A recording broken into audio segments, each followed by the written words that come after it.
In Chapter 1 of A Portrait of the Artist as a Young Man, readers meet protagonist Stephen Dedalus when he's just a baby.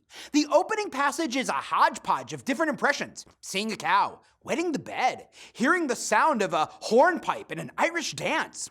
The relationship between Stephen and his parents is somewhat punitive. The novel moves forward in time to when Stephen is at Clongowes, a Catholic boys' school, and is suffering the accompanying torments, struggling to figure out who he is, and then placing himself as a member of the cosmos by giving the universe as part of his home address. He gets sick, seemingly a result of getting pushed into a drainage ditch by a classmate.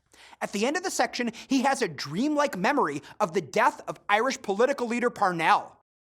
At an intense Christmas dinner, an argument about the scandal over Parnell's affair and how the Catholic Church used the affair to derail Parnell's power in Irish politics, specifically Ireland's separation from British rule, turns into a bitter fight, ending with Mr. Casey crying, "Away with God!" to indicate his support of secular governance, and Dante shouting, "Blasphemer! Devil!" This fight raises the question of whether or not Catholic priests should be involved in shaping Irish politics.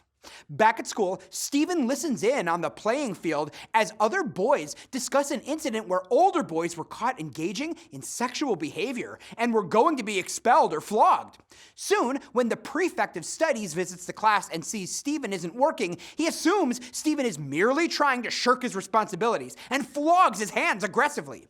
Actually, Stephen has been excused from his work because his glasses broke. Stephen seeks justice, and when he reports what happened, the rector says he will talk to the prefect about it, presumably to reproach him. Stephen returns to his classmates like a great hero. Stephen is observant, as one can see by the way he spots details around him. He's also able to distinguish nuance at an early age. He also doesn't fit in easily, inexorably disconnected from those around him and, by extension, his own country. This chapter shows how Stephen's mind is being shaped and to what extent these early arguments and impressions will determine his own passions.